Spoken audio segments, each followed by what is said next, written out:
Bandeko, Tshisekedi perd le contrôle parce que fédéralisme est coté. Fédéralisme est coté déjà. Bota la makamunenge za koleka fédéralisme coté et bandi. Mais ça fédéralisme moko silencieuse. Mais kozala kaka ya ba province nyoso te. Eza fédéralisme kaka ya deux partis. Tshisekedi ako gérer côté na ye. M23 pe baza ko gérer côté na bango. Fédéralisme c'est bandi. Bande ko makambo za ko ya moto. Encore une fois, tozo ngana no simavana kota na muzindo. Naza ko tuna na bino bande ko bokota la ngai. Bino bozolanda ngai. Tangu baze ko loba troisième mandat ya Tshisekedi, troisième mandat, mais toto na biso soki docteur André Mbata. Pourquoi lelo auti ko retirer motion na yewana? Makambo ya troisième mandat a retiré yango pourquoi? To banda komituna pourquoi ba retirer makambo yango o bazala ba tshela ki penda miso ba tshela ki yango penda makelele? Pourquoi lelo ba retirer yango lisusu? Makambo ya troisième mandat ba boy ko lobela yango ezaneti ekwe na mai. Yango bozo mona na ba communicateur ya Tshisekedi baza kolela parce que espoir na bango il fallait qu'il va continuer baloba ki Tshisekedi tina 2060. Mais troisième mandat déjà ekwe na mai. Boyebi pourquoi?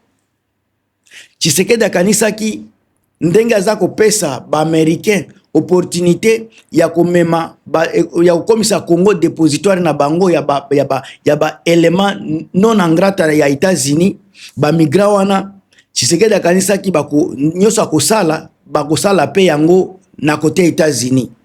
Ba américain ba yebisi na ye.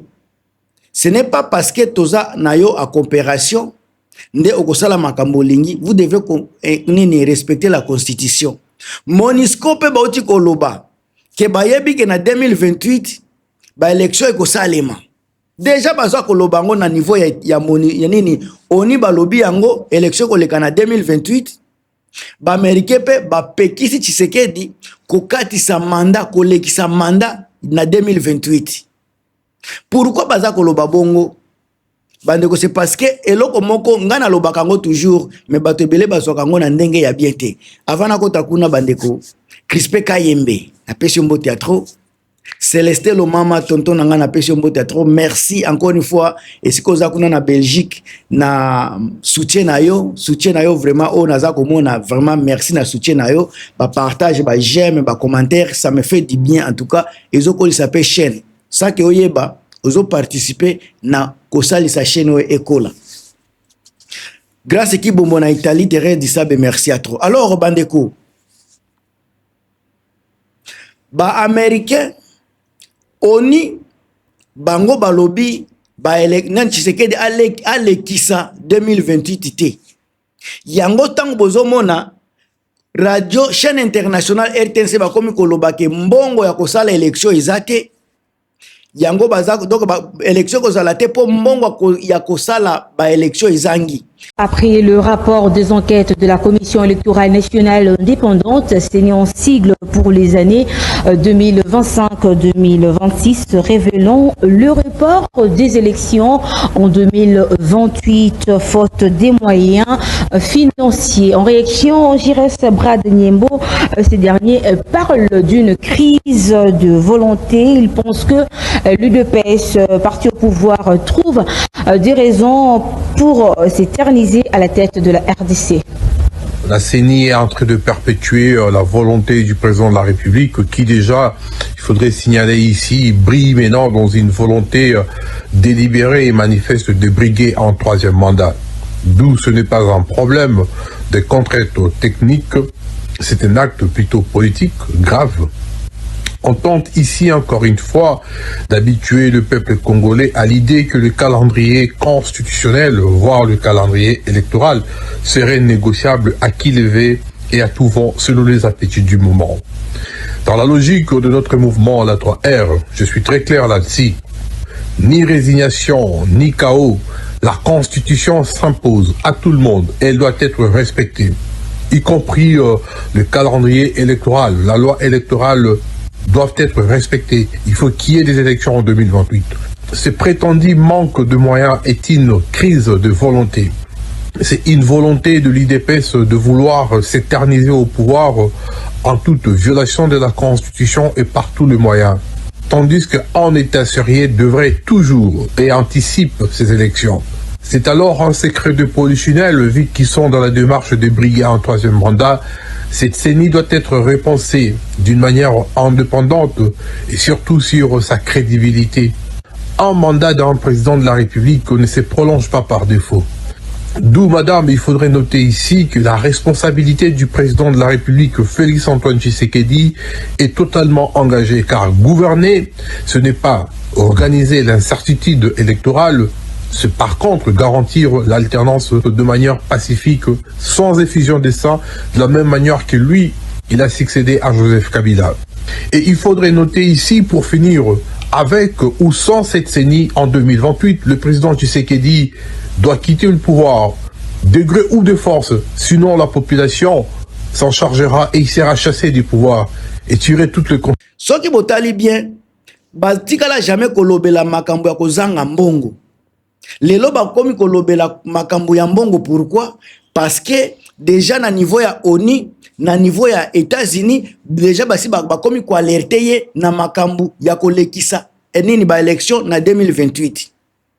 Baza koyebisa déjà kolekisa te. Sika Tshisekedi pona malignité na ye azolo ba mbongo ba élection ezate. Alors congolais, congolaises, si tolongoli émotion, tolongoli ba sentiment, tobandi kolobela makambo ya mbongo. Comment expliquer que Tshisekedi a kozanga mbongo? Ezana nous combien pour na élection? Eza mbongo combien pour na élection? O Tshisekedi a kozanga. Soto bandi kotala mbongo kokota ezokota chaque jour na frontière Kasumbalesa. Totali bambongo ezokota na port ya Matadi. Totali bambongo ezokota na ba carrière na ba mine kaka. Bambongo wana nyoso. Toti kozioka awa nini banque soki ya FMI, Banque mondiale, baza ko pesa nyongo soki ya ba 100 millions de dollars na RDC. Sika bambongo wana nyoso ya élection de ezangi. Mais tangu Tshisekedi aza ko piller mbongo, baza ko détourner ba trésor public. Ba plainte ezana même na États-Unis ma affaire à 4 milliards, ya détournement 4 milliards. Na Belgique ezali pe ba plainte oyo bango baza ko détourner. Mais comment expliquer que mboka oyo Tshisekedi azo sala ba tour na ba tour ministre aza ko zwa plus de 300 000 dollars. 300 000 dollars par mois. Député azana plus ya 21 000 dollars. Tshisekedi moka lobaki ce n'est pas possible. Député azanga mbongo. Po il faut banda ko kabela bato ba kolela député nzala il faut azala na bambongo ko kabela bato. Donc pays lokola les pays les plus pauvres du monde bazana mbongo ko pesa député 21 000 dollars ava ba nini okaka 21 000 dollars ava ko tia ba bénéfice bambongo même ba pays lokola ba France ba kutikala jamais ko futa ba député na bango mais tozo pesa bango bambongo wana pendant que tozo zanga mbongo ya ba élection. Sika militaire aza ko futa maté, fonctionnaire public azo futa maté, mai régie des eaux ezate, kurape ezate, mbongo nyoso ezo kende wapi? Tolongaki tolo bata ok mbongo ezangi mai bazo babongisa ki électricité, babongisa ki mai, mais tozo mona eloko te bazo futa pe ba militaire te bazo futa pe ba fonctionnaire public te. Sika mbongo élection ezo zanga na Congo pendant que Tshisekedi aza ko s'enrichir, baza ko déplacer ba mbongo ezo kene na ba Monaco, ba mbongo ezo kene na visiter Congo. Ba farde banani ba neni ba léopard ba uti kozwa bambongo plus soki ya ba 6 millions et uti ba dépasser plus ya ba millions de dollars, mais pendant que mbongo ya élection toza nango te. Encore une fois ba député misusu na ba membre ya gouvernement baza koloba ce n'est pas normal ba sala ba élection pendant que guerre eza mboka na biso eza na bitumba. 2023 tango ba sala ki ba élection est-ce que bitumba ezala kité? 2023 tango élection salemi congolais nyoso oyo aza conscient yango nazolo babolongo la ba sentiment na ba émotion. Le pays était en guerre mais basala ki ba élection. Pourquoi il y a lelo ndeska bazolo be la guerre moya kusala élection ezate pour la guerre? Est-ce que guerre ya lelo na guerre ya 2023 eza na différence nini? Bande komboka na biso ezokene na makambo ebele. Tozonga sika na makambo ba fédéralisme o nazolo ba fédéralisme silencieuse. Bao bazolo bananu nini makambo ya bitumba ekozala te pona élection kozala te pona bitumba baza kokende tangu ezako kasa arrange Tshisekedi constitution eza bien et kasa na arrange pas Tshisekedi constitution eza bien te. Tangu balobaki makambo ya bitumba oyo bandeko botanga makambo ya constitution na biso ekopesa biso bino pe boza kotala ekopesa biso résultat réponse na makambo ba communicateur baza koloba ba on dirait baza ko maîtriser rien na makambo tali constitution na biso. Je ne maîtrise pas nyoso o mike na yebi. Je pense que nini régime ya Tshisekedi baza ko s'accaparer na ba élément ya constitution oyo bazomona ke eza ekosala bango ekoprotéger bango yango baza ko utiliser oyo eza ko beta bango masasi na tango wana constitution eza bien te. Donc constitution eza bien tango eza na avantage na bango, constitution eza mabe tango eza na désavantage na bango. Ndenge Tshisekedi aza ko fonctionner. Lelo se tozokoma na fédéralisme silencieuse, c'est parce que Tshisekedi aza ko créer monde na marque na ye, a créer division, a créer désordre que mutuata mon côté aza capable akoyeba vision à un président. Premier mandat baza ko tuna ye peuple aza ko retenir nini na mandat na yo na premier mandat aza ko loba na tambola ki monde entier j'ai vu tous les grades de ce monde wana nde peuple a ko retenir na mandat na 5 dernières années ya dirigeance ya Tshisekedi. Imaginez-vous un président tant baza ko tuna question ya boye abanda ko tuna akoyebisa batu ke j'ai visité tous les mondes, tous les peuples, les grades de ce monde. Wanande mandat ya un président. Wanande loko peuple a ko se souvenir nango attaquer président na 5 ans mobimba. Voyez là où mboka na biso esi komaki. Mboka na biso ekomi vraiment na bassesse. Sika tangu bao baza ko senga fédéralisme. Population soki bakomi na niveau ya kondima makambo ya fédéralisme o baza sika na niveau ya est o baza sous régime ya ba AFC M23 et sika baza bango baza na mai ya pompe ya propre baza na courant bazo bongisa courant eza presque 24 heures chaque jour.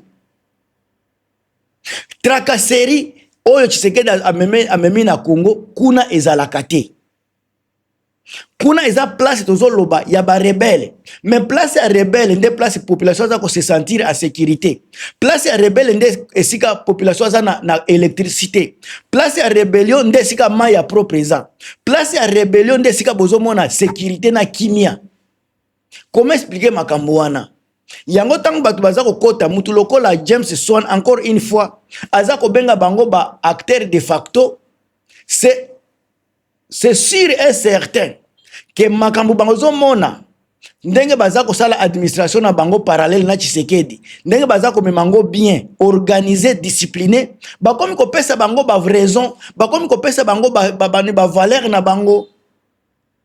Sika Tshisekedi ye moko déjà a komi coincé sur tous les coins aza coincé eza na place ata mon côté o Tshisekedi ko loba place onga pe na ko se retrouver ezate place o Tshisekedi ko loba na ko se retrouver awa ezate à détruire aza ko manipuler onyo naza ko loba mindele bayebi azo futa batute mai ezate courant ezate na kini wana ba chancellerie ezali ba ambassade eza baza ko mona makambo zoleka na Congo insécurité ba désordre indiscipline désorganisation baza ko mona bazotala sika tangu baza ko soutenir fédéralisme oyo et comme ko koma makambo moko ya réalité Tshisekedi azo perdre contrôle ya mboka. Tshisekedi a perdu le contrôle de la RDC. Yango naza ko ebisa na bino naza ko loba na bino to komi na fédéralisme moko silencieuse. Bertrand Bisimwa azo sala ba campagne lelo aza ko sensibiliser population azaki na Goma azana na Bukavu aza ko solola na population botala ka masse baza koya kotala ye masse population baza koya na communication Tshisekedi bakoloba baza ko forcer bango mais réalité eza ndenge mususu obino boza koloba eza propagande mais réalité baza ko vivre sur le terrain eza likambo mususu. Mama nanga Marie Antoinette Makayabu yoza na niveau ya Goma, tonton nanga Chirac Makayabu, boyebi eloko naza koloba, boyebi makambo naza koloba. Président François Mboukou na pesi mbo théâtre, tonton Denis Pongo na pesi bino mbo théâtre, Thérèse Dissabe, ba Pierre Okende, merci na ba présence na bino. Soki bozana eloko akobakisa na émission oyo, botiango na commentaire, ezana bato ebele bakoyoka, bakotanga ba message na bino eko booster bango, eko pesa bango posa ya ko continuer koyoka ba analyse, ko continuer koyoka makambo politique parce que mboka na biso esengi sika tous les Congolais tous alignés, tous à la côté moko, tous à la place moko pour na ko défendre ba intérêt mboka na biso. Tous na posa ko prendre destin na biso entre nos mains. Ba dirigeant oyo baza ko embryer. Nga nazomona Tshisekedi comme facteur ya désordre, facteur ya sous-développement eza ye. Alors ce qui peuple congolais a télémi to komi mutu moko on peut faire de grandes choses. Tshisekedi kuta kokima. Ngam tunabino Gilmas bande ko partager, bo commenter, on est ensemble.